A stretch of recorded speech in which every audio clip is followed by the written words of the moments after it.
હવે આપણે સમજીએ કે કોન્ટિનેન્ટલ ડ્રિફ્ટ થિયરી અને પ્લેટ ટેક્ટોનિક થિયરી એ બંનેની વચ્ચે તફાવત શું છે. પહેલાં તો બંને થિયરી જે છે ને એ એક જેવી જ લાગે છે, પરંતુ બંને છે અલગ અલગ. તો પહેલાં એ સમજી લઈએ.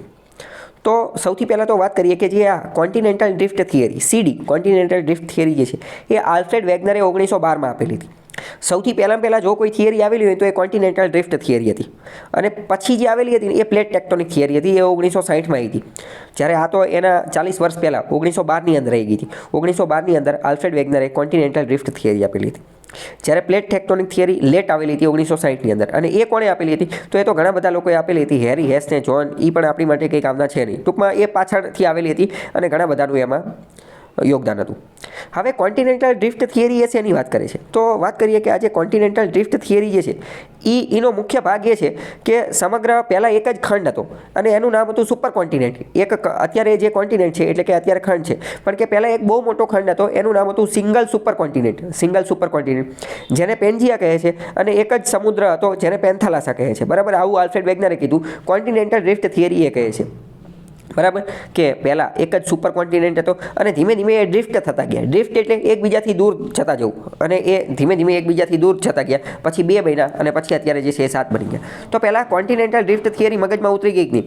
એ શેની વાત કરે છે કે પહેલાં એક જ ખંડ હતો, એક જ સુપર કોન્ટિનેન્ટ હતો અને એક જ મહાસાગર હતો, પરંતુ ધીમે ધીમે એ એકબીજાથી ડ્રિફ્ટ થતા ગયા, દૂર જતા ગયા. અને અત્યારે કરંટ પોઝિશન, અત્યારે જે 7 ખંડો જે છે એ ધીમે ધીમે એવી રીતે ગોઠવાઈ ગયા. આવું આલ્ફ્રેડ વેગનરે કીધું. બરાબર, તો એ કઈ થિયરી થઈ? એ આપણે એ જે છે કોન્ટિનેન્ટલ ડ્રિફ્ટ એટલે કે ખંડ પ્રવાહન, ખંડ જેવી રીતે પ્રવાહ પામતા ગયા, ખંડ જેવી રીતે એકબીજાથી દૂર જતા ગયા, એ થિયરી. હવે વાત કરીએ કે plate tectonic theory. Plate tectonic theory શું છે તો એ સમજીએ આપણે. ચલો, એક ડાયલોગ જે છે ને એ અહીંયા તમે એક વાક્ય જે છે ને એ મગજમાં ફિટ કરી નાખો, ગોખી નાખો. અત્યાર સુધી હું ઘણી બધી વાર એ ડાયલોગ બોલ્યો હોઈશ, બરાબર, એ તમે ગોખી નાખો. શું? તો કે લિથોસ્ફિયર એટલે કે મૃદાવરણ અથવા તો ભૂકવચ, પૃથ્વીનો પોપડો. લિથોસ્ફિયર, મૃદાવરણ અથવા પૃથ્વીનો પોપડો. એની નીચે શું છે? તો કે ટૂંકમાં એ જે છે એ શું છે? તો કે એ ક્રસ્ટ છે, એ ક્રસ્ટ છે. એની નીચે મેન્ટલ છે, અને મેન્ટલનો એક ભાગ એટલે એસ્થેનોસ્ફિયર. અને એસ્થેનોસ્ફિયર કેવું છે? તો કે એ જેલ જેવું છે, અર્ધ પ્રવાહી, સેમી લિક્વિડ, અર્ધ પ્રવાહી, બરાબર, જેલ જેવું છે. અને આ જે એસ્થેનોસ્ફિયર જે છે ને, એસ્થેનોસ્ફિયર, એની ઉપર જ તે બધી પ્લેટ તરે છે. બધી પ્લેટ એટલે ટેક્ટોનિક પ્લેટ, એટલે કે જે ખંડો જે છે એની ઉપર તરે છે. તો તમારે એક વાક્ય જે મગજમાં ગોખી નાખવાનું, એ કયું? મગજમાં એ વાક્ય ગોખી નાખવાનું કે તમામ પ્લેટ એસ્થેનોસ્ફિયરની ઉપર તરે છે. તમામ પ્લેટ એસ્થેનોસ્ફિયરની ઉપર તરે છે, જો એ આપેલું છે. અથવા એવું પણ કહી શકો કે લિથોસ્ફિયર જે છે ને, આખું લિથોસ્ફિયર એ જ એસ્થેનોસ્ફિયરની ઉપર તરે છે. કારણ કે પ્લેટ એ હકીકતમાં છે તો લિથોસ્ફિયર જ તે. તો જે ડાયલોગ ગોખવાનો એ કયો કે લિથોસ્ફિયર અથવા તમામ પ્લેટ એ એસ્થેનોસ્ફિયરની ઉપર તરે છે, જો એ આપેલું છે. લિથોસ્ફિયર કે જે ટેક્ટોનિક પ્લેટ છે એ ફ્લોટ એટલે કે તરવું, અને એ શું છે તો કે સેમી ફ્લુઇડ, અર્ધ પ્રવાહી. એસ્થેનોસ્ફિયર નામનું જે અર્ધ પ્રવાહી જે છે એની ઉપર ફ્લોટ તરે છે. બરાબર, ખ્યાલ આવી ગયો? તો હવે આ તરે છે એ સમજી ગયા આપણે. તો એ જે તરે છે ને, તો આપણે જોયું કે એની અંદર તો ઘણું બધું પ્રવાહી છે, અર્ધ પ્રવાહી છે. તો આ જે અર્ધ પ્રવાહી જે છે એની અંદર કોન્વેક્શન કરંટ જોવા મળે છે. કોન્વેક્શન કરંટ જોવા મળે છે ક્યાં? મેન્ટલની અંદર, એસ્થેનોસ્ફિયરની અંદર ને એ બધાની અંદર. ત્યાં ઘણા બધા ભારે ધાતુઓ ને એ બધું છે. એની અંદર રેડિયેશન જોવા મળે છે, યુરેનિયમ ને થોરિયમ ને એ બધું છે. તો એની અંદર રેડિયેશન જોવા મળે છે. રેડિયેશન એટલે કિરણોત્સર્ગ, એટલે એક પ્રકારના તરંગો કે જેની અંદરથી એનર્જી ને એ બધું જોવા મળે છે. અહીંયા ગ્રેવિટી જોવા મળે છે, અહીંયા મેગ્નેટિક ફિલ્ડ જોવા મળે છે. એટલે કે અંદર અલગ જ પ્રકારનું આકર્ષણ બળ અને અલગ જ પ્રકારનું બળ જોવા મળે છે. એની અંદર જે છે એ વિસ્તરણ અને સંકોચન જોવા મળે છે, એક્સપાન્શન અને એ બધું જોવા મળે છે. બરાબર, જે આપણે ઓલરેડી સમજી ગયા છીએ. કોના કારણે? અલગ પ્રકારની જીઓલોજિકલ ફિનોમેનનના કારણે. તો આવું બધું જે થાય છે ને, તો એના કારણે એ સતત ગતિમાં રહે છે. કોણ ગતિમાં રહે છે? તો કે આ અંદરની બધી વસ્તુ, એસ્થેનોસ્ફિયરનું અંદરની બધી વસ્તુ જે છે, અંદરનું સ્ટ્રક્ચર, એ હંમેશા ગતિમાં રહે છે. એ શેમાં રહે છે? એ હંમેશા શેમાં રહે છે? ગતિમાં રહે છે. તો આ જ વસ્તુ જે છે એને પ્લેટ ટેક્ટોનિક થિયરી કહે છે. પ્લેટ ટેક્ટોનિક એટલે હકીકતમાં શું કહે છે કે આ જેટલી પણ પ્લેટ જે છે ને એ હંમેશા ટેક્ટોનિક થતી રહે છે, એટલે કે હલતી ચાલતી રહે છે. એક જગ્યાએ સ્થિર નથી. જેટલી પણ પ્લેટ જે છે એ એક જગ્યાએ સ્થિર નથી, પણ લગાતાર ગતિમાં રહે છે, હલનચલનમાં રહે છે, મૂવિંગ, ફરતી રહે છે. સમજાણું કે ન સમજાણું? ફરીથી કહી દો. કોન્ટિનેન્ટલ ડ્રિફ્ટ થિયરી એવું કહે છે કે પહેલાં એક જ ખંડ હતો, ધીમે ધીમે એમાંથી 7 ખંડ બન્યા. પ્લેટ ટેક્ટોનિક થિયરી એવું કહે છે કે આ 7 ખંડની જે 7 પ્લેટ જે છે એ એસ્થેનોસ્ફિયર ઉપર તરે છે, પરંતુ એ સ્થિર નથી. એ લગાતાર ફરતી રહેતી હોય છે, એ લગાતાર હલતી રહેતી હોય છે. બરાબર, અને એના હલવાનું કારણ શું છે? એના હલવાનું કારણ મેન્ટલની અંદર જે કન્વેક્શન કરંટ રહેલા છે, અંદરની જે જીઓલોજિકલ ફિનોમેનન, જીઓલોજિકલ ઘટના છે એ છે. બરાબર, તો બધા પોઈન્ટ પહેલાં તો તમારા મગજમાં ક્લિયર થઈ ગયા કે નહીં?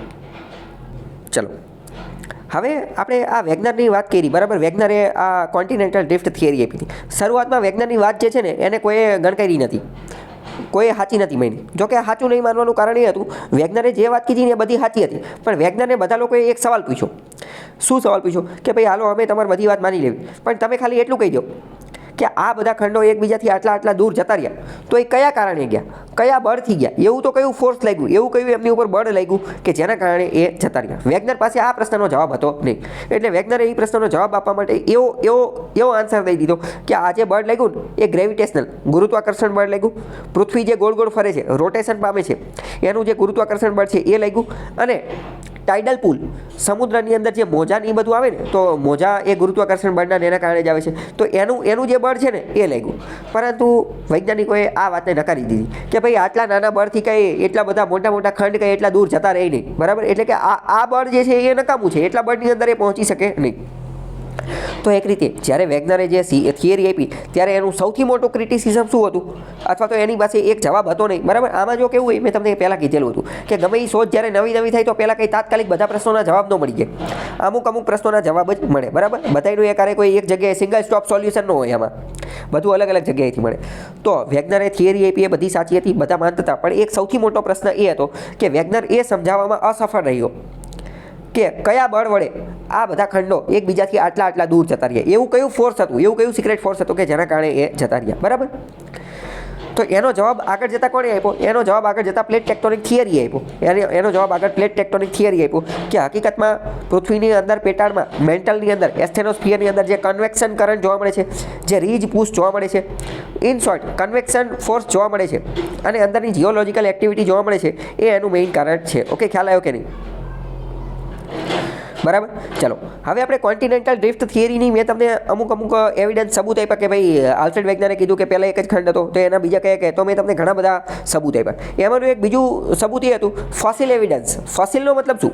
જો ફોસિલ શબ્દ એવો છે, મેં તમને ઘણી બધી વાર કીધું હશે કે અમુક શબ્દ જે છે ને એ ઇંગ્લિશમાં સરળતાથી યાદ રહી જાય. જેમ કે ઇક્વેટર બહુ સારું કહેવાય કે ઇક્વલ ઉપરથી ખબર પડી જાય કે એક સમાન ભાગ પડે છે. તો એવી રીતે ફોસિલ શબ્દ જે છે, ફોસિલ ગુજરાતીમાં બહુ સારો શબ્દ છે. ગુજરાતીમાં ફોસિલનું ગુજરાતી થાય જીવાશ્મ. ફોસિલનું ગુજરાતી શું થાય? જીવાશ્મ. કેમાં યાદ રખાય? તો કે ગુજરાતીમાં જ યાદ રખાય. જીવાશ્મ એટલે શું થાય? તો કે જીવ અથવા સજીવ. સજીવનું અશ્મિ. અશ્મિનો મતલબ શું? સજીવ જ્યારે મૃત્યુ થઈ જાય અને એનું જે બોડી અથવા એનું જે કોઈ પણ શરીર અથવા જે કોઈ પણ વસ્તુ છે એ ખવાણ પામી જાય એટલે એ અશ્મિ બની જાય. એટલે એ શું બની જાય? અશ્મિ બની જાય. તમે આને એવી રીતે ઇમેજિન કરી શકો, જંગલની અંદર વૃક્ષ જે છે એનું પાંદડું, ફળ, ડાળી, કંઈ પણ વસ્તુ છે, બી છે, એ જમીનની એ પાંદડું ખરી ગયું, ડાળી ખરી ગઈ અને જમીન ઉપર પડ્યું. હવે ઘણા વર્ષો પછી એ શું થઈ છે? એનું ખવાણ થઈ જશે, એ કોહવાઈ જશે, એ ધીમે ધીમે કાળું પડતું જશે અને ધીમે ધીમે એ શું બની જશે? ધીમે ધીમે એ માટીની અંદર જ ભળી જશે. તો આને જ કહેવાય ફોસિલ, આને જ કહેવાય જીવાશ્મી, બરાબર. તો ફોસિલ શબ્દ ઇંગ્લિશમાં સારો નથી, એ કેમાં સારો છે? ગુજરાતીમાં સારો છે, જીવાશ્મ. કીવર્ડ ઉપરથી ખબર પડી જાય, જીવનું અશ્મિ, સજીવનું અશ્મિ. ઓકે, ખ્યાલ આવી ગયો? તો વેગનરે જે થિયરી આપી એમાં એક આ ફોસિલ એવિડન્સ પણ હતા. ઘણા બધા ફોસિલ એવા હતા, જેમ કે મેસોસોરસ જે છે એનું મેસોસોરસ નામનું અશ્મિ જે છે એ આફ્રિકા ખંડમાં પણ મળતું હતું અને દક્ષિણ અમેરિકામાં પણ મળતું હતું. તો એનો મતલબ શું કે આ જે સજીવ જે છે શું એ દરિયો તરીને ગયો છે? તો કે ના, દરિયો તરીને ગયું હતું નહીં. જ્યારે બે ખંડ જે છે એને તો સમુદ્રએ દૂર કરી નાખ્યા છે. તો કે તરી નહીં ગયો, પણ બધે પહેલાં એક જ હશે. બાકી જિગ્સો પઝલ, જીઓલોજિકલ, ક્લાઇમેટિક એ બધું તો આપણે ઓલરેડી ડિસ્કસ કરી દીધું, બરાબર. હવે પ્લેટ ટેક્ટોનિક થિયરી જે છે એ શું છે એ આપણે સમજીએ. તો કે હકીકતમાં જોઈએ ને તો પ્લેટ ટેક્ટોનિક થિયરી એ આલ્ફ્રેડ વેગનરે જે થિયરી આપેલી હતી ને એની ઉપર જ બનેલી હતી. મેં કીધું કે વેગનરે જે થિયરી આપેલી હતી એમાં એ શું સમજાવવામાં અસફળ રહ્યો હતો? કેવું તો શું નહોતો સમજાવી શક્યો? યસ, કારણ ન આપી શક્યો. બળ, કે કયા બળથી, એવું કયું ફોર્સ હતું, બળ કયું હતું, એવી કઈ શક્તિ હતી કે જેના કારણે એ ખેંચાઈ ગયું, બરાબર. અને એ જવાબ જે છે એ પ્લેટ ટેક્ટોનિક થિયરીએ આપ્યો. પ્લેટ ટેક્ટોનિક થિયરીએ બીજી એ વાત પણ કીધી કે સી ફ્લોર સ્પ્રેડિંગ. સી ફ્લોરનો મતલબ શું? ફ્લોર એટલે તળિયું, ફ્લોરિંગ એટલે કે તળિયું. આપણે જે ઘરની અંદર જે તળ હોય ને એને પણ ફ્લોર કહેવાય. તો તળિયું, સી ફ્લોર એટલે કે દરિયાનું તળિયું, એ પણ સ્પ્રેડિંગ થાય છે, એનો પણ વિકાસ થાય છે, એ પણ સ્પ્રેડ થાય છે. ધીમે ધીમે દરિયાનું તળિયું જે છે એ વધતું જાય છે. તો એ તો આપણે ઓલરેડી સમજી ગયા હતા કે માની લો કે દરિયાની અંદર વચ્ચે તિરાડ પડી જાય તો નવું તળ બની જશે. ભૂકંપવાળામાં, જ્વાળામુખીવાળામાં સમજાયું, માની લો કે બહુ મોટો દરિયો છે, વચ્ચે તિરાડ પડી ગઈ તો શું થઈ જશે? બંને જમીન એકબીજાથી દૂર જતી રહેશે, તો વચ્ચે નવું સી ફ્લોર, નવું તળિયું જે છે એ સર્જાઈ જશે. બરાબર, અર્થક્વેક અને વોલ્કેનો પેટર્નના ને એ બધાના કારણે. ચલો હવે બીજી વાત કરીએ. તો ઇન શોર્ટ આપણે વાત કરીએ તો કોન્ટિનેન્ટલ ડ્રિફ્ટ થિયરી જે છે ને એનો પ્રાઇમરીલી મુખ્ય ઉદ્દેશ્ય એ છે કે ખંડ જે છે, ખંડ એ પહેલાં એક જ સુપર કોન્ટિનેન્ટ હતો અને ધીમે ધીમે બધા બનતા ગયા. જ્યારે પ્લેટ ટેક્ટોનિક થિયરી જે છે એ સમજાવે છે કે પ્લેટ ટેક્ટોનિક થિયરી એ બધા પ્લેટની વાત કરે છે. કોન્ટિનેન્ટલ ડ્રિફ્ટ થિયરી રહીને એ માત્ર અને માત્ર કોન્ટિનેન્ટ એટલે કે ખંડની જ વાત કરે છે. જ્યારે પ્લેટ ટેક્ટોનિક એ તો ઓશિયનિક, સમુદ્રની પ્લેટની પણ વાત કરે છે અને કોન્વેક્શન કરંટની પણ વાત કરે છે, અર્થક્વેક, વોલ્કેનો અને માઉન્ટેન એ બધાની પણ વાત કરે છે. બરાબર, તો પહેલાં તો હવે આ બંને વચ્ચેનો તફાવત સમજાઈ ગયો કે નહીં તમને?